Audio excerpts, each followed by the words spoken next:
request you to switch off your mobiles, put them in a silent mode so the recording is not interrupted. Thank you.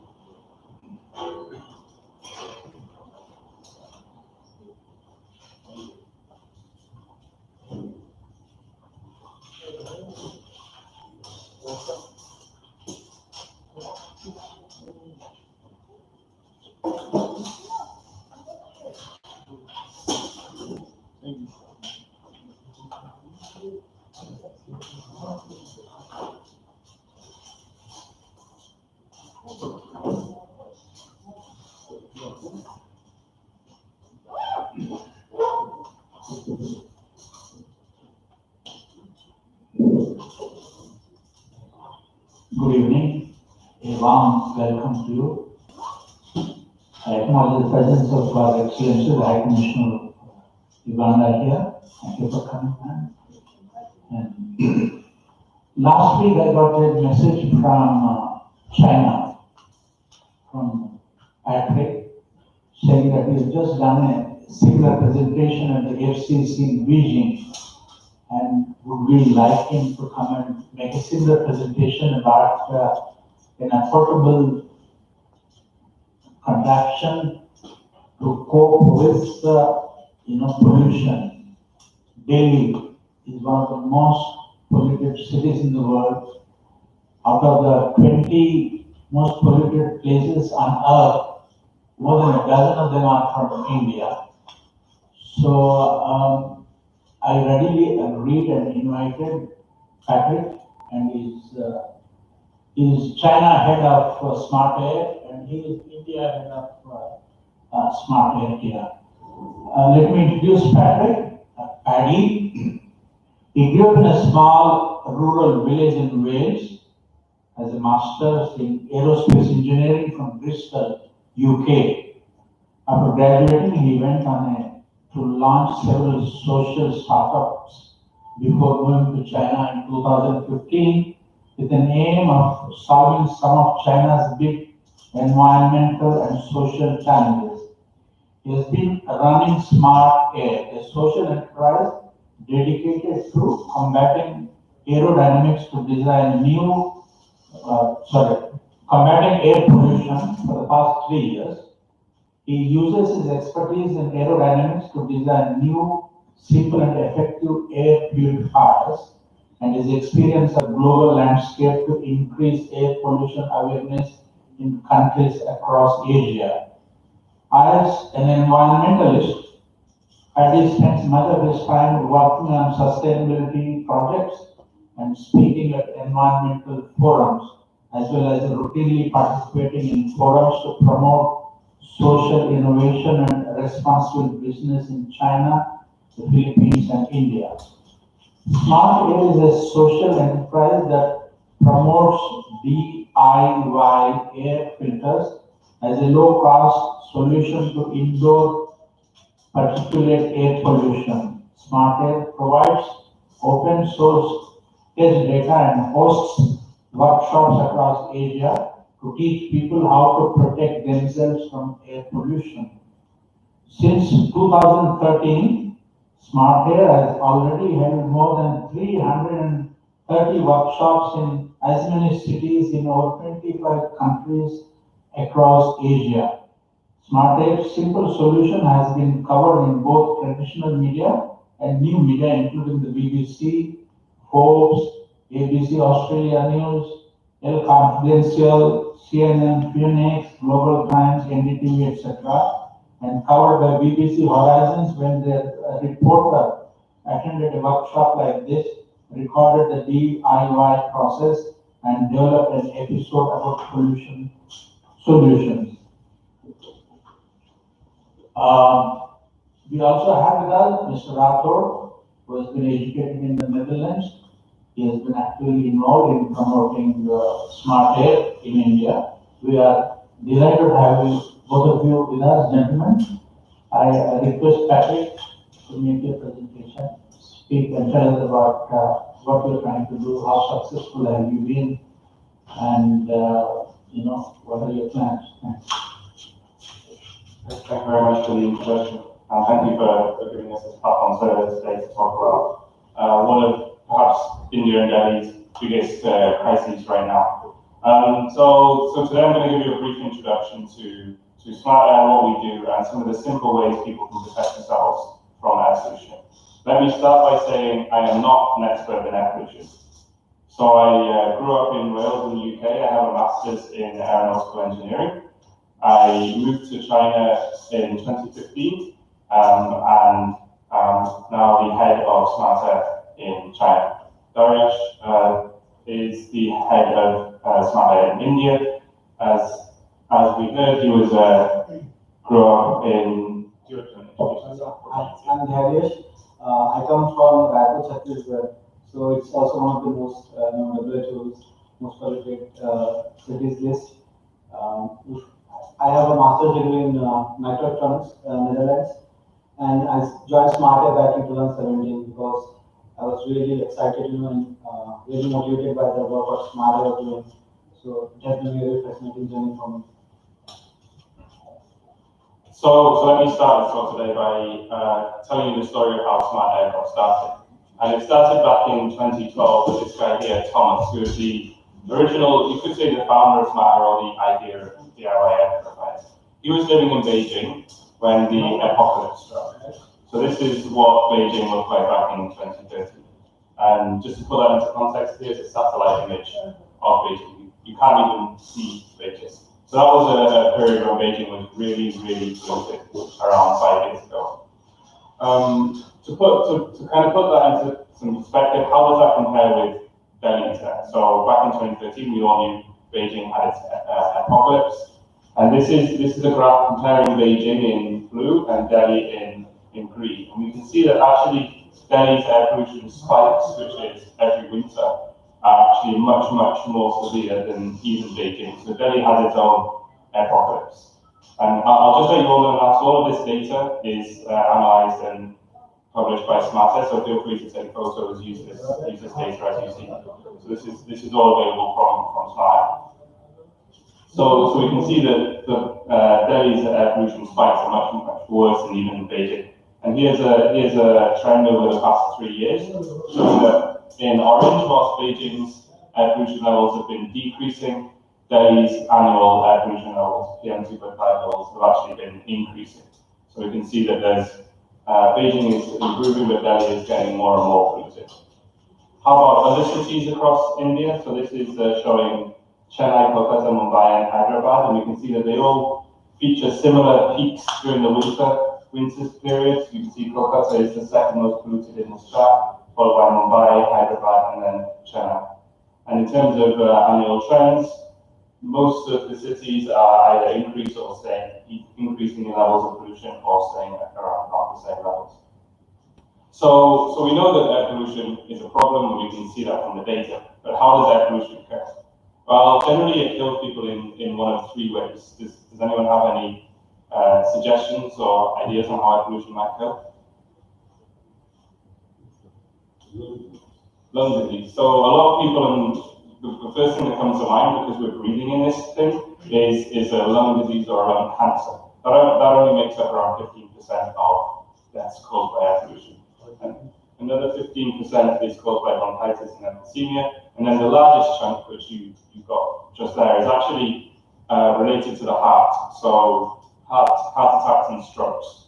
So the next time you hear someone had a stroke or had a heart attack, think it might well be because of this PM2.5 that people are breathing. Tom, having figured out that air pollution was a problem and that it was killing us, decided to do a bit of research and find out if air purifiers can actually work in cleaning the air pollution and helping us. So first of all, what is air pollution? If we look at this chart here, we can see kind of in the middle we've got smog, tobacco smoke, and soot. We've lost part of the axis on here. I don't know if we can move this slightly or not. But that's around the PM 0.5 to 2.5 diameter size. So these are particles that are the width of about 20 times smaller than the width of your hand, the diameter of your hand. So these are really, really small particles that we breathe in, can get into our bloodstream, and then cause all sorts of problems. So that's why many of the the deaths caused by air pollution are related to the heart is because they can get into the bloodstream and cause problems there. So basically what we're looking at is, can air purifiers work at filtering out smog? And to answer that question, we looked to a study done by this guy, Dr. Richard Sincere, who was living in Beijing at the time of the apocalypse. And he had with him a laser particle counter so that he could actually measure the air pollution. And he did some really, really simple tests at the start. He measured the air pollution levels before turning on a purifier, and then after turning on the purifier. And what he found over multiple tests and multiple days was that every time he turned on the purifier, the particle count, the pollution levels dropped in the roof. So, surprise, surprise, the air purifiers were working. And Tom at this point was over the moon and thought, great, I'll just buy myself an air purifier. There's another picture. So he went online and he went to look at buying himself an air purifier, and actually he found out that they would cost him around 1 lakh rupees, which is a crazy amount of money for someone who was studying on a Fulbright scholarship in Beijing at the time. So put that another way, I mean, one of these machines is 80,000 rupees. You'll need one for the living room, one for the bedroom, and you also need to buy replacement filters. So he was looking at spending a total of over 2 lakh rupees just to get clean air in his home. Not something a student could afford, not something most of us can afford. So he wanted to get to the bottom of this. How do purifiers work? Or put it another way, what's in this magic box that costs $1,000? What makes this thing so amazing that it needs to cost $1,000? And actually, if you open it up, you'll see it's quite simple. In reality, it's just a fan and what's called a HEPA filter. So the fan blows air through the HEPA filter, which filters out the air pollution. Now, the HEPA filter is the real workhorse of any air purifier. We all know how a fan works. The HEPA filter is what captures the M2.5. What are HEPA filters? Well, they're just made up of polyester fibers, just like the ones you get in your clothes, matted into a random fiber, which captures the air pollution. They can capture up to 99% of those really, really small 0.3 micron particles. So they can capture things like PM2.5, pollen, viruses, and bacteria. So having seen how great these things are, they can capture 99% of pollution. They're really, really effective at what they do. They must be some kind of expensive technology, right? We'd have thought so, but actually, in fact, they're not. So they were invented over 70 years ago by the US government during the Manhattan Project. So they invented these to filter out actually radioactive particles. And since they were invented so long ago by the government, there's not one company who has a patent on them. And they're really, really simple and been used for a long time. Knowing this, Tom had a fan at home. He decided to pick up a filter off the online store, and he made his very own first DIY purifier. It doesn't look like much. He tied it together with a tape measure, but that was his first DIY purifier.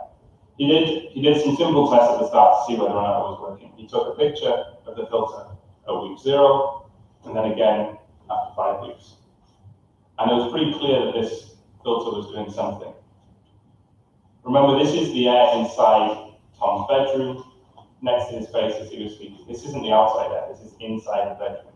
So we can see that it's capturing something, and Tom was pretty happy about this, that it wasn't in his lungs or his lung, it was in the filter. But, this is a very rudimentary test. It's not telling us whether or not it's actually working. So what you need to do to find that out is to go out and buy a laser particle counter yourself. We've actually got one here. I'm going to Darius jump up and do a demo for us now. So we've actually got a laser particle counter here, just like the one. Just a second, just a second. Please hold the This is just like the one that Dr. Richard Sincere used in his tests.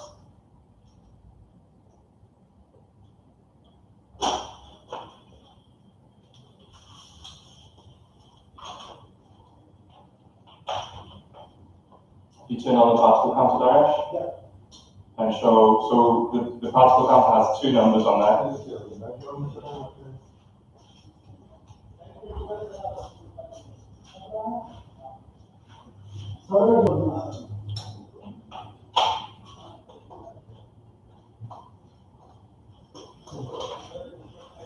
particle counter has two numbers on there. On the left-hand side, you've got the small roughly PM 2.5 particles, and on the right-hand side, PM 10 particle count. What's the number right now? It's 36,000, the smaller particle. So 36,000. That's roughly a PM 2.5 AQI of about 360, which is pretty high. That's 36 times the WHO recommended limit. So even in here, What is the it's 10 micrograms.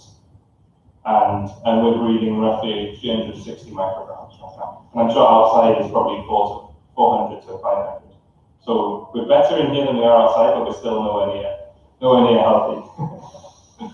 so that's the particle counter. And with this, you can answer two questions. First of all, is the air coming out of the filter actually clean? Is the HEPA filter actually capturing those really, really small PM 2.5 particles? And what Darius is going to do is he's going to put the particle counter in front of the filter, and if everyone cranes over, you might be able to see the numbers on there.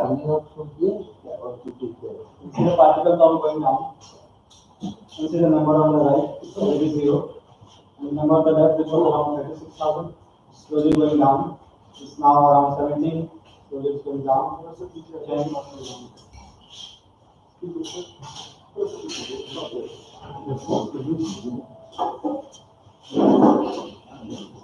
So as soon as you turn on the purifier, the numbers in there drop down to 0.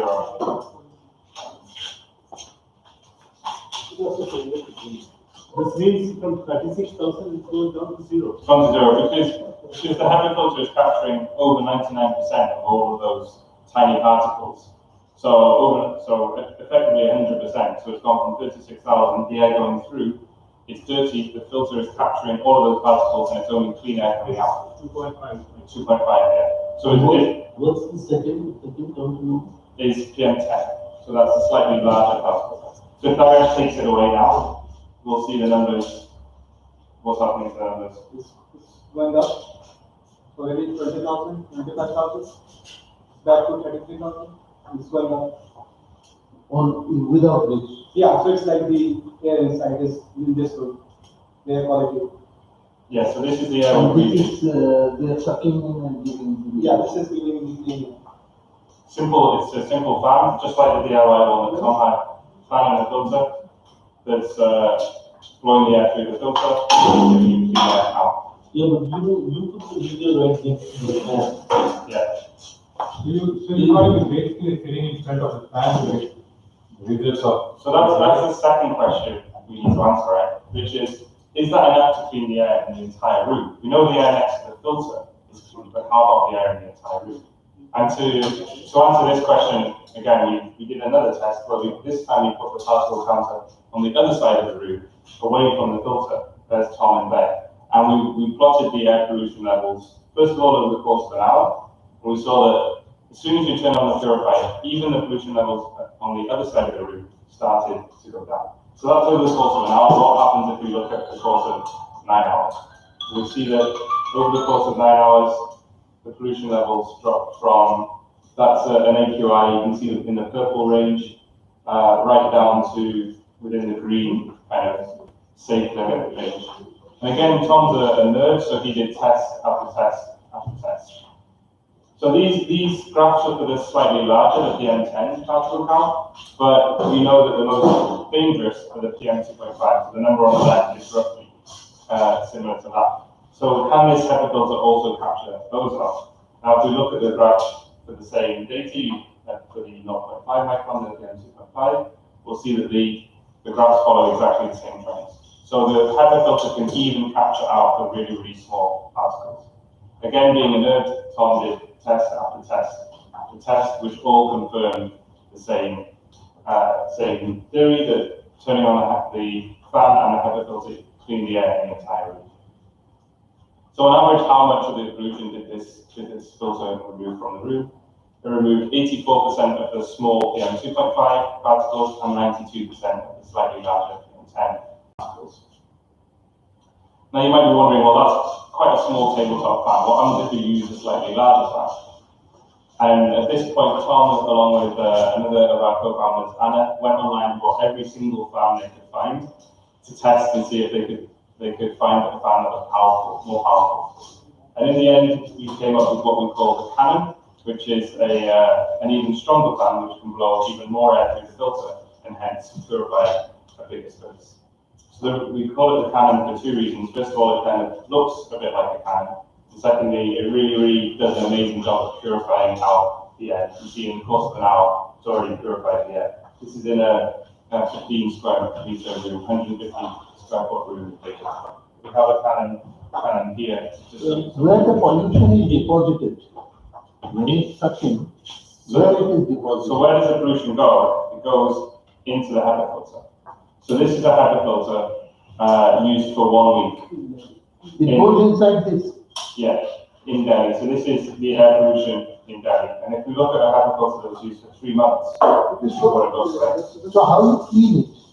It needs to be cleaned, no?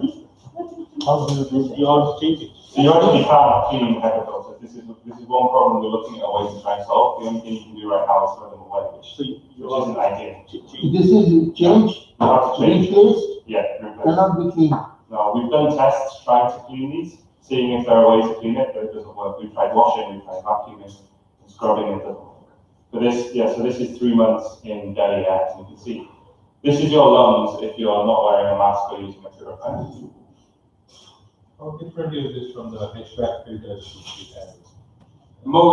If you have a good HVAC installation, it will probably have either HEPA filters or MERV filters, which are exactly the same principle. They're a matter of fibers that filter out the air pollution in the air.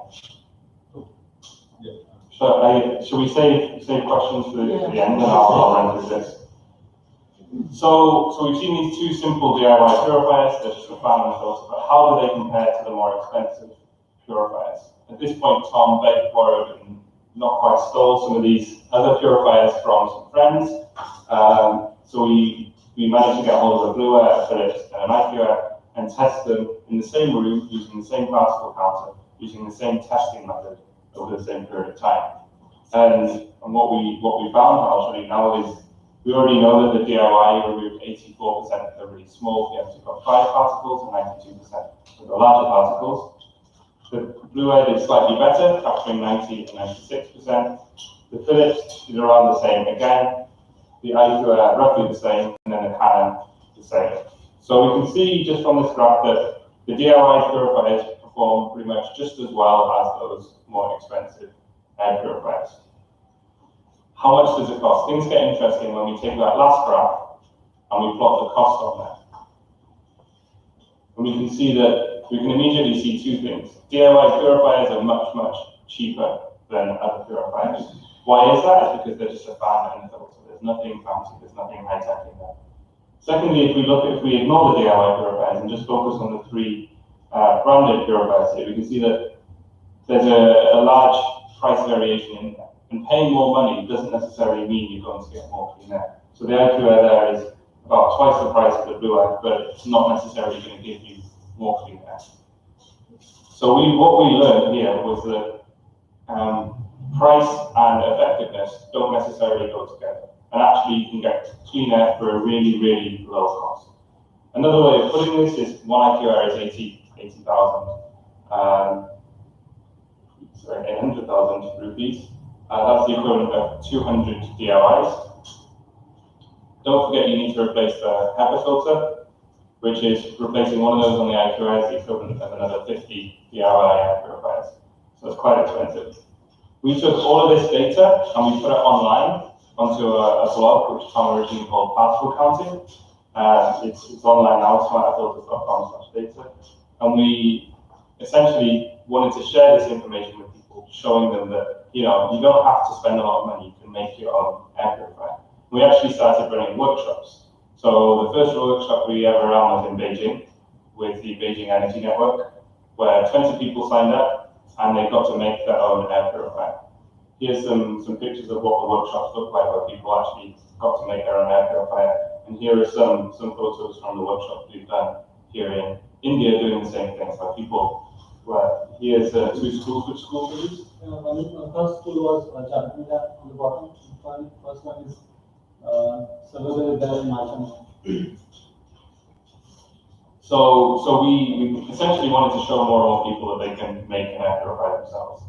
And actually, the more and more we did this, the more and more people came to us and said, you know what, I'm lazy, I don't want to make it, I know which fans to buy, I don't know where to get a HEPA filter. Can you not just sell this to me?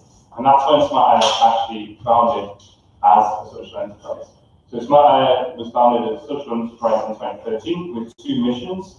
First of all, to provide clean air in an affordable way through filters and masks, and secondly, to provide education and research on air pollution. We're now operating in 4 countries in Asia, and we have teams. So Tom is based in the US, he's a professor in the US, and he works part-time on Smart Air. We've got 4 teams in India, Mongolia, China, and the Philippines. We've shipped over 30,000 DIYs in China, and what are we up to now in India? Close to 5,000. Close to 5,000 DIY purifiers all across India now.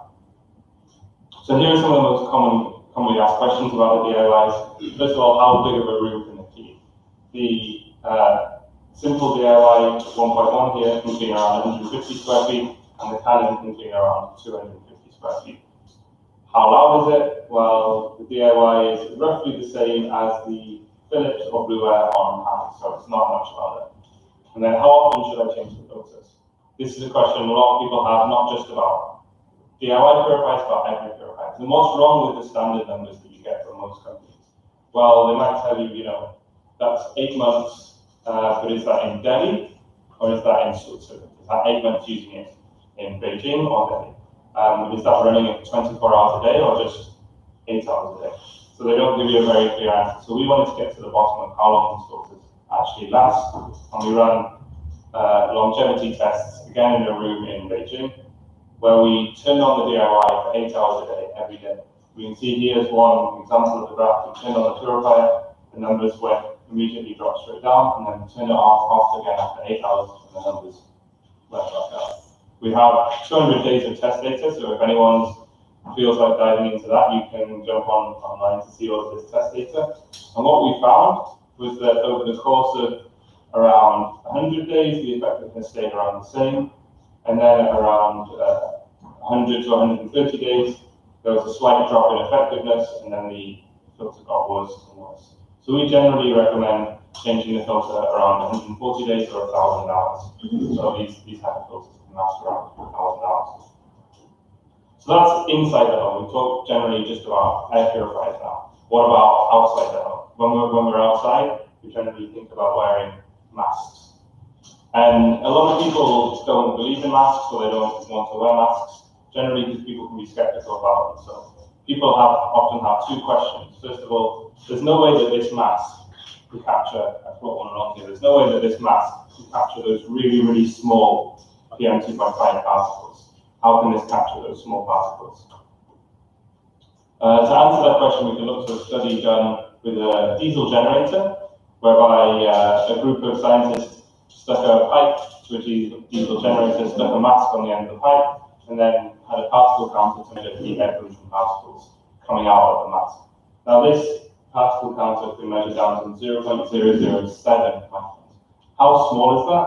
If we go back to the graph we were looking at, the chart we were looking at the start, you can see that that's down to the size of viruses. So this is really, really small. This particle counter can measure down to that. And you can see the results here that with nothing on the end of the pipe, nothing was getting filtered out.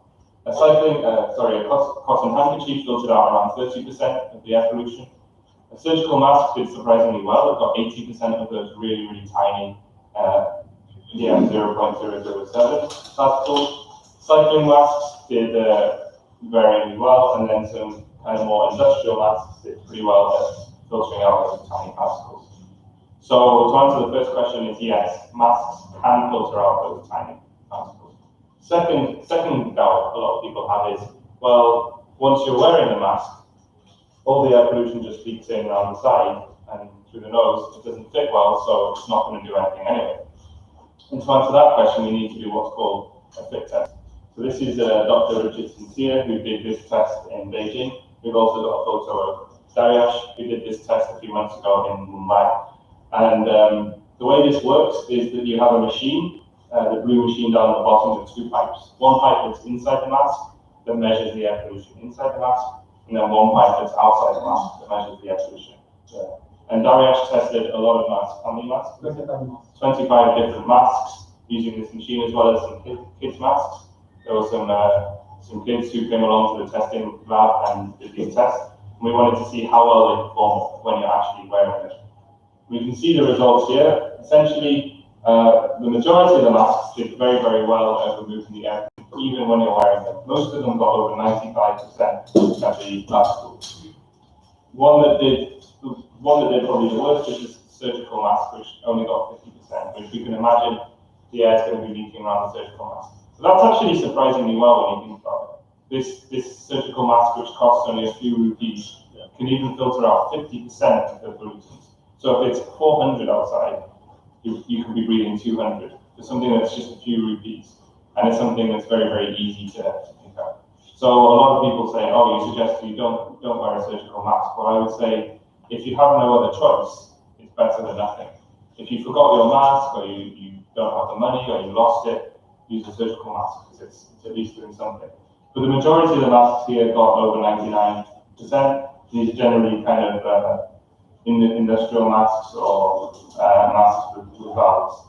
If we do what we did with the air purifiers and put the costs on top of that, we'll see almost exactly the same trend as we did for air purifiers.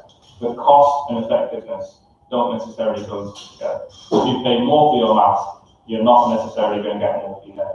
One example here is the Boss mask. That's 2,000 rupees, but it's giving only 88% clean air. Whereas something that's perhaps the Venus or the 3M that are around 100 rupees is giving you 99% clean air.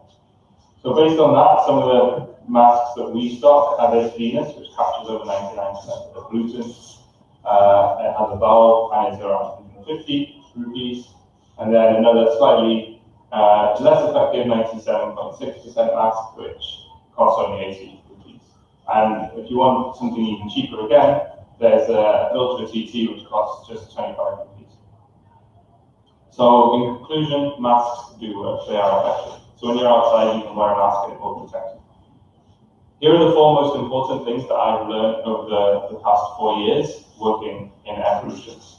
First of all, a lot of people say, indoor air just comes from the outside, which means inside must be just as polluted as the outside. We had a friend of mine, Kai, who looks a little bit like Van Gogh, and if you can see the resemblance there. And he wanted to know, should he be working out indoors or should he be working out outdoors? To answer this question, we took the diagnosed particle counter around 10 spots in Shanghai. We've also done a study in Delhi with the same results. And we tested the indoor air and the outdoor air in 10 different locations. And if we take 100 as the kind of the baseline for outdoor air, it's at 100%, we'll see that the majority of the indoor places tested were cleaner. The one outlier here is at 115, that you can't quite read it, but that's a restaurant. Probably because the restaurant they were cooking, and cooking also pollutes, creates PM2.5.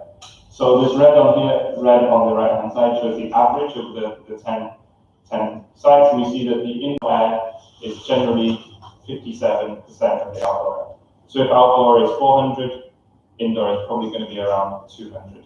So if we measure today indoor is around 360, we're probably talking outdoor is probably around 700 right now here, which is yeah, pretty polluted. So based on this data, we can see that generally it's best to work out indoors. It's slightly better than outdoors. Sit inside at restaurants and cafes. But if you really do want to work outdoors, here's some further analysis that we did here at SmartAir, which shows that this is the pollution levels during 24 hours. So the numbers at the bottom are starting at midnight going up to 11 p.m. And over the course of 3 years, we've plotted the average pollution levels throughout the course of the day. We can see that actually pollution levels tend to drop slightly around 2 p.m. until about 7 p.m. So that's actually the part of the day when the pollution levels are at their lowest. So if you really do want to go jogging outside, that's probably the time to do it. Also remember to close your windows and doors, because that's what's letting in the air pollution. There are some exceptions to sitting indoors if someone is smoking, or if someone is cooking, like we saw in a restaurant, or again, if there's been some recent remodeling. I'll get to this later on. Secondly, I hear people say, you need to run your air purifier when you're not at home. Here's one website, purifier website, saying yes, you need to run it 24 hours a day. We wanted to get to the bottom of that. Do you actually need to run your purifier 24 hours a day? Because when you're running it, you're using up the lifespan of your filter, so is it necessary? We did tests over 4 days in Beijing when someone was living there, just to simulate a real world environment. And we turned on the purifier in intervals, and what we saw is when you turn on the purifier, this is one 60-minute period. You'll see, as people are moving around, they're generating more and more pollution, which they're kicking up pollution from the ground. We'll see that over an average of 4 days, that 10 minutes after turning on the air purifier, the pollution levels in the room were down to 50% the output levels. And then within 20 minutes, they were around 75%. So the pollution levels were dropping very, very quickly after turning on the purifier, which says you don't really need to leave it on when you're not at home. You get home, you can turn it on, and within about 20 minutes or so, the pollution levels indoors will be much, much better. Thirdly, people say, I want to turn it off when I'm sleeping, because purifiers can be noisy, and a lot of us don't want to hear the noise, so we want to turn it off when we sleep. Again, we did tests over the course of 6 days, this time with nobody at home, and we set the Canon on auto. And here's the results over the 6 days. This was the first day. You can see when the Canon was turned on, pollution levels dropped in the room, and then when it was turned off after 2 hours, the pollution levels went back up. And the same results over the course of the 6 days. The purifier was turned on, off. Now the general trend here is going up. Does anyone have any ideas why it's going up? Over the course of the 6 days, the pollution levels were going up. That was because the outdoor air was getting worse over the course of the 6 days. And because indoor air is roughly 50% of outdoor air, the pollution levels, the general pollution levels indoors were also increasing. Let's focus in on the first period here, and we'll see that when you turn the Canon off, the pollution levels rise really, really quickly. If you look at the average of this over the course of 6 days, you'll see that after 15 minutes, the pollution levels indoors go back up to 50%, the original levels, and then 80 minutes, they go back up to 100%. So this is saying that if you turn your purifier off, the pollution levels in your home are going to rise straight away. That's because pollution is constantly leaking in under the door, through your windows. And the leakier your house is, the more quickly that air pollution is going to come in. So we recommend that you keep your air purifier on at night. I mentioned earlier that you might not want to work out inside if you've had recent remodeling or furniture. That's because of another kind of pollutant, which are VOCs or formaldehyde. So these come from things like paints, wood, new carpet, these kind of things. If you look at the smell of a new car, that smell is actually VOCs coming from the plastics, which are also harmful to our body. How can we sort out, how can we purify VOCs? We can use what's called a carbon filter. So we've got one on here. This is just activated charcoal, which absorbs the VOCs and then stops them going out into the air. But again, we wanted to know, does this actually work to remove VOCs and things like formaldehyde? And we ran a test in Beijing where we got a tub of formaldehyde, a fairly dangerous test we did, and put it into a rice cooker and turned it on. Here's Anna running this test with a pretty intensive mask on there. We did a control test where we released formaldehyde into the room and we just turned on the fan, no carbon filter. We saw that the pollution levels in the room went up and they didn't go down. Whereas if you put the carbon filter on the Canon, we saw that within the course of about 20 minutes, the formaldehyde levels in the room were going down. So this is pretty clear that activated carbon does work to remove formaldehyde. So what does it do? It targets certain gases and chemicals, can also remove smells, but it doesn't capture your PM 2.5. So if you want to capture both, you need a HEPA filter and carbon filter. Use it if you've had recent remodeling done, if you've got smells or new furniture in your house, or if you've got smokers at home. So that's the end of the talk today. I'd just like to finish on the note that clean air isn't a luxury, everyone should be able to afford it. And I hope you guys can help spread this message that everyone can actually afford and is capable of breathing clean air. Thanks very much, Patrick. Dariyash, you want to say something about how this contraption is doing in India? What are the chances? What else can you do to make sure more people buy it? Sure.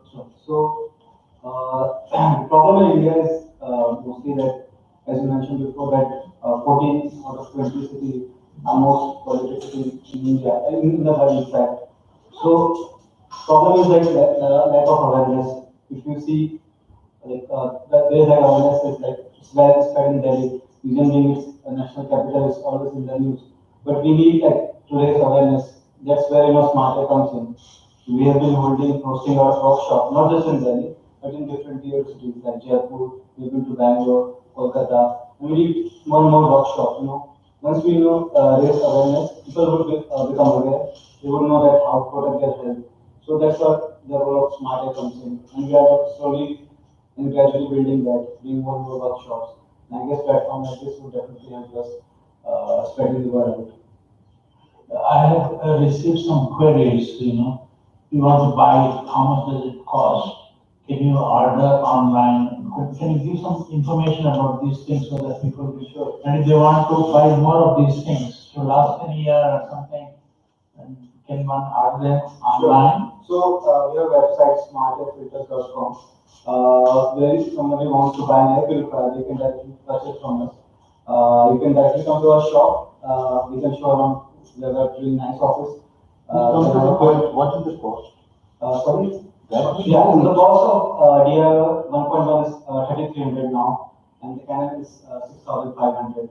So we sell it online. If you want to come to office visit, let's see, like we got like really nice office. You can give us some on tour. You're more than welcome. You can see around and buy purifiers directly from us, or you can always order online. We ship it all across India. Also for people, we have people who come to the office who maybe perhaps can't afford 3,300, 3,300 rupees. And what we say to them is if you have a fan at home, just pick up a hyperpulse. So these cost 1,300. Again, very simple, so they don't need to be expensive. And people will take these home and strap them to their own fan. How much this cost? It costs 1,000. 1,300. And it can last 420, 1,000 hours. 1,000 hours. 1,000. Yeah. And are they eco-friendly after you finish using them? Can you junk them or do they do any damage to environment and stuff or burn it? We have been finding different ways to decompose it, like eco-friendly ways. So surely, like in coming time, we'll come up with a good solution so that it's eco-friendly. Right So as now. of now, you don't have any solution Right now, for the there is. waste management of Yeah. it. Yeah, which is a real problem. It's a problem. So this, how long this lasts, this one? 1,000 hours of use. 1,000 hours. After that, it is thrown away. Yeah. This is a So big, big. in our room where we stay, we install this. So how much time this room air will be purified? So the graphs and the data I showed, it was within the course of around 1 to 2 hours, the air in your room will be 1 or 2 hours. purified. So you operate this for 1 or 2 hours a day. I suggest you can jump onto our website, we have all this data on there as well, explaining exactly how to operate it. And you should keep it on when you're sleeping, because if you turn it off, Keep it on while sleeping. Yes, That means 7 hours you have to keep it on. yeah, or whenever you're at home. Yeah. As long as you are at home, you should turn it on. Because the air is circulating around the clock, right, everywhere. So we are indoor, I suppose. When you are in, then you put it on. When you are out, you put it out. But when you are sleeping, I think you should keep it on. Keep it on for 7 hours. That's right. 7 to 8 hours. Yeah. Any questions? I hear it right. Use the microphone, please. So, I presume that your friend did not design the filter, yeah? Are they very similar to the ones you find at Home Depot or something like that? Yeah, so this HEPA filter, the material is made in many countries around the world, China, South Korea, America, and the material is very simple, and all you essentially need to do is fold it. What we did is we checked about 20 to 30 different manufacturers when we got started, and we found the one that was the most reliable and effective, and chose them. But in essence, to answer your question, yes, it's all the same. It's all HEPA filters are graded by how much air pollution they can remove. You have H11, 12, 13. And as long as your HEPA filter meets that grade, it can be called HEPA filter.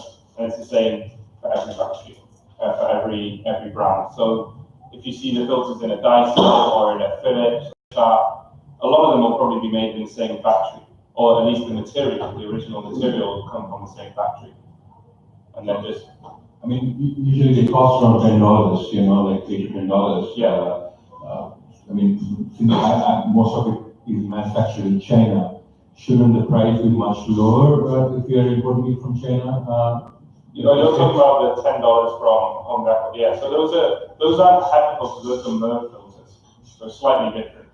Okay, Yeah. so there's a difference between those two. There's a difference between MERV and HEPA, but you're right. I mean, one of the main costs for us is the shipping and the importing costs, and we've worked to find local suppliers. We found one supplier in Bangalore to make these filters, because obviously it can be much more effective and better for the environment to make them locally.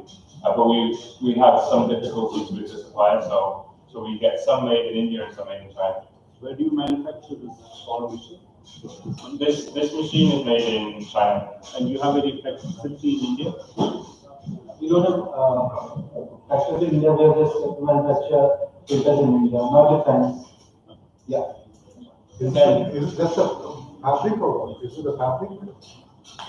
It's essentially the same as your polyester fabric in your jogging shorts, or you kind of do running clothes, that kind of thing. It's the same kind of thing. I'll pass these around to you very much. The German means using the old Germany. Could do. I mean, the cotton handkerchief was removing around, what was it, 50% of the average. So, it's doing something. Paddy, Indians being very conscious of this kind of money they spend, it will become a success when they can wash this and reuse it, at least for a year or something like that. Definitely. The moment that is done, this will sell like hotcakes. So right now, people are thinking, oh my God, in 3 months I have to spend 1,300 rupees or whatever. That is a constraint. But somebody has to come up with an idea. Like the air conditioner filters, they wash and use. But if you can make this also washable and reusable, then Indians will buy these pieces. Why Indians? Even Europeans will buy it.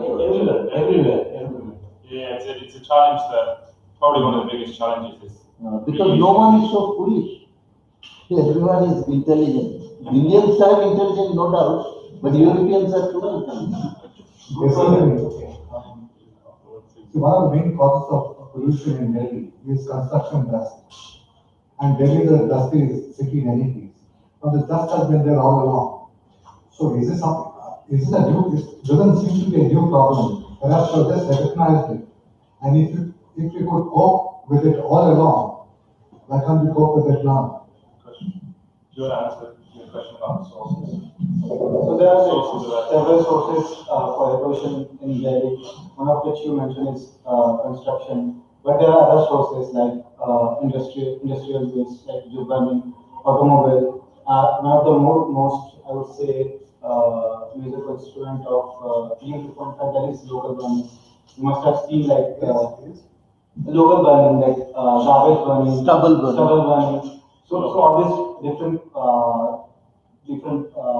reasons contributes to air pollution in Delhi. Also, like Delhi is like a landlocked place. So when the temperature drops, the air becomes dense. So the PM 2.5 tends to hang around in Delhi atmosphere. So to answer your question, I mean, this is not like one constituent, there are different regions, like automobile, everything. If you see in 1990s, I think the best thing which was done was like having a catalytic converter in automobile, so that reduced, that was a big step. And secondly, like moving from diesel engine to CNG, so that was a good reason. So still automobile or like the transportation field, it's a major source of contributing value. I mean, we've also seen that pollution levels with graphite credits are actually increasing. So that's probably because of further vehicles on the road, perhaps more crop burning around Delhi that brings in a lot of the pollution.